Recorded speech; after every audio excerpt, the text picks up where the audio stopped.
I will be trying to solve the problem from Google Code Jam Qualification round from 2022, which is punching card problem. So I will skip the necessary explanation about the punching cards, and I will go straight to the inputs and outputs that we need. So in order to draw a punching card, we will have an input with the number of test cases, and then input of rows and columns, and then we have to draw a punching card with ASCII symbols, and first writing the test case number above it. It's standard Google competition output. So what you can notice from simple inputs is that we have number of test cases and then the number of rows and columns for each punching card. What we need to take in mind is that each punching card starts with 4 dots and then just continues with the ASCII symbols we have. Okay, let me start with coding.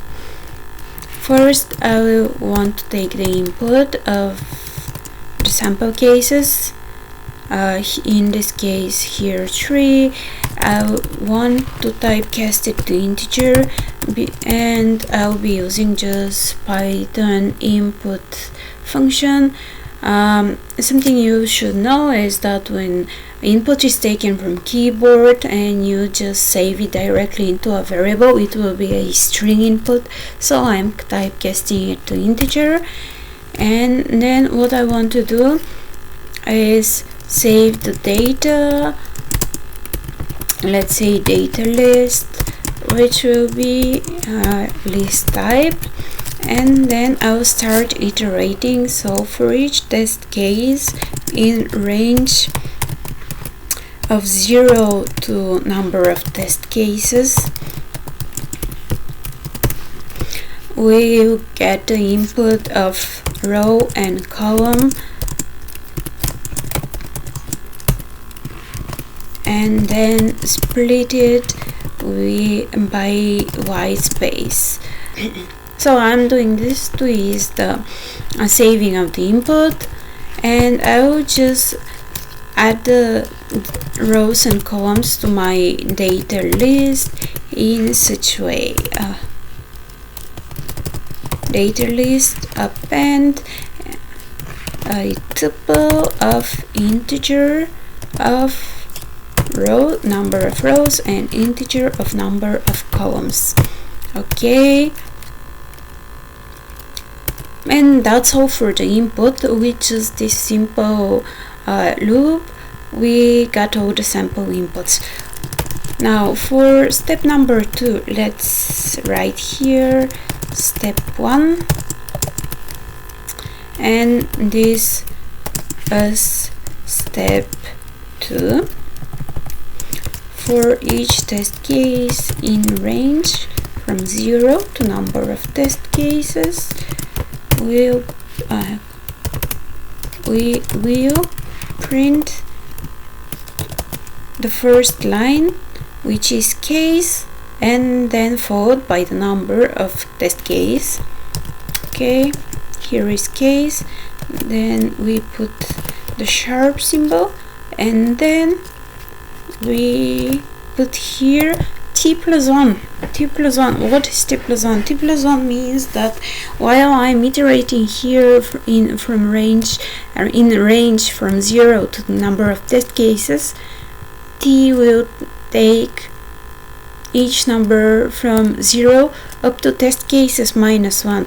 So for example, if the test cases are 3, here the iteration will stop at number 2.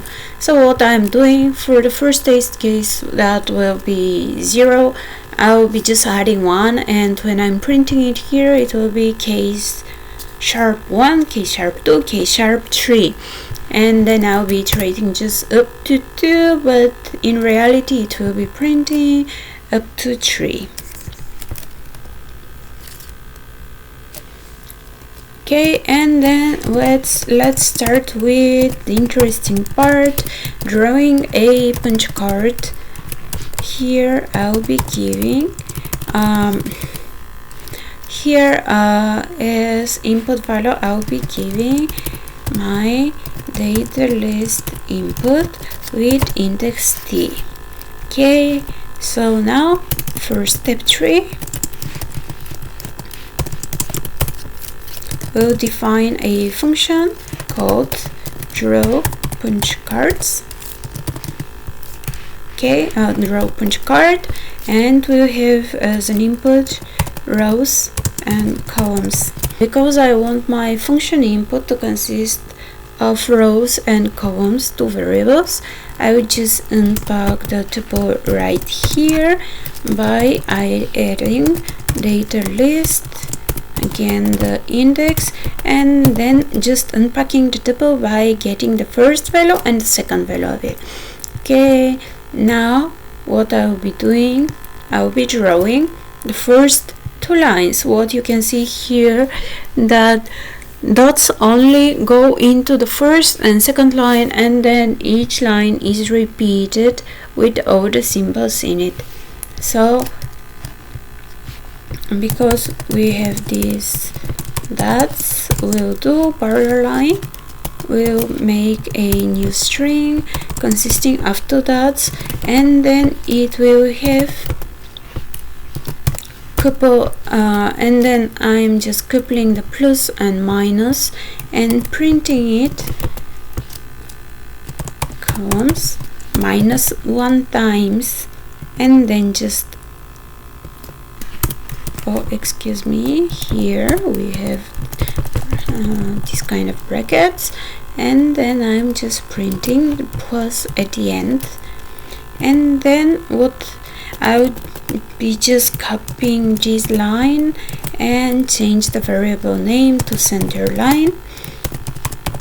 And as you can see, we have the same logic here. First we start with two dots, but here I'll be coupling the pipe and dot symbols, pipe dot symbols, and ending the sequence with pipe. What I'm doing here is just coupling the symbols and printing it columns -1 times, and just adding the closing symbol, which in the case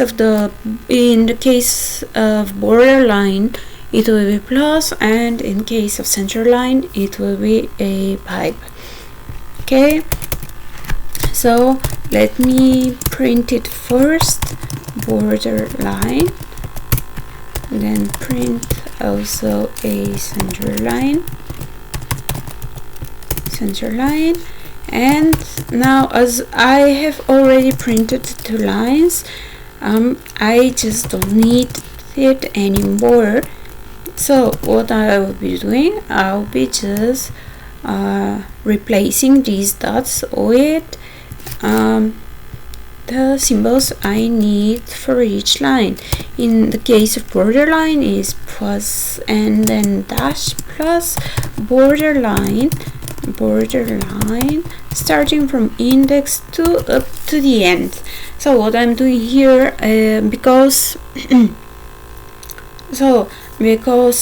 strings are immutable lists of characters, I cannot just replace the symbols at index 0 and 1.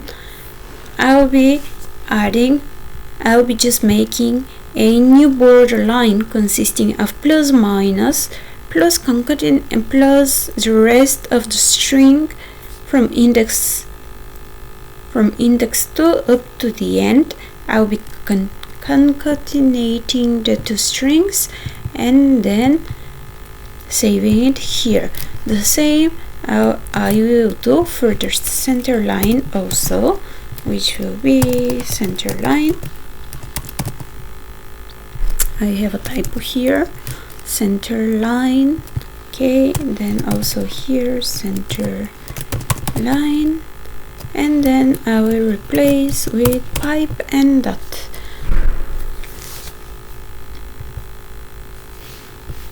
Okay, and then again I will print border line.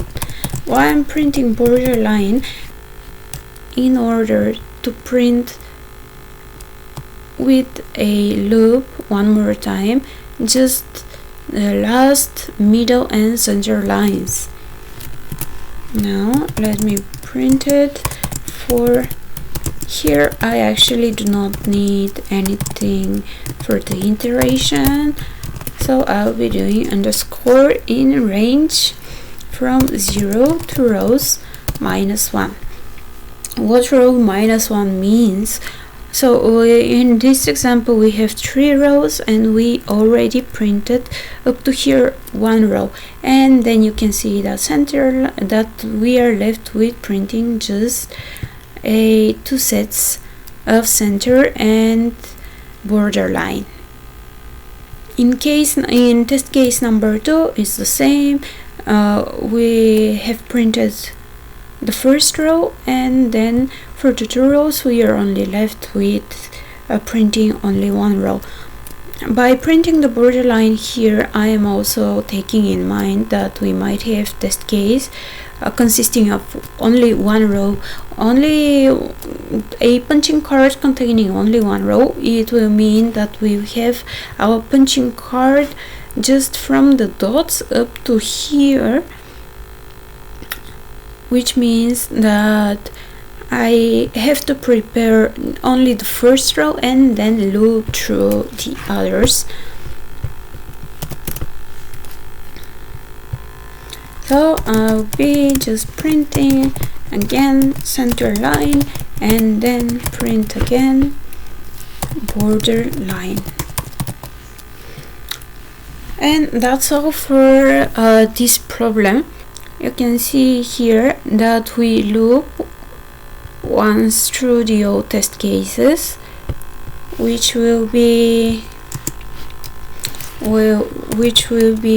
let's say the test cases are n, we'll have on, and complexity for step 2 is, again, you might say big O of n, but don't forget that here we have one more loop with maximum of let's say if our maximum rows are m, then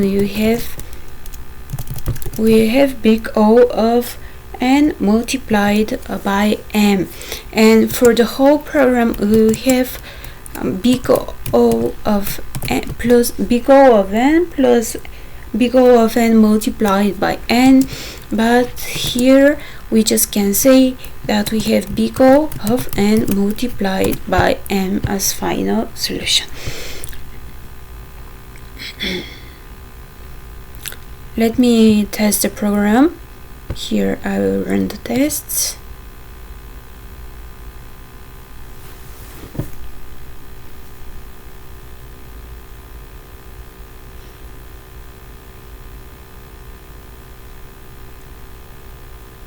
And you can see that the test case that we have in the analysis is successfully that my code successfully got through all the test cases in the analysis.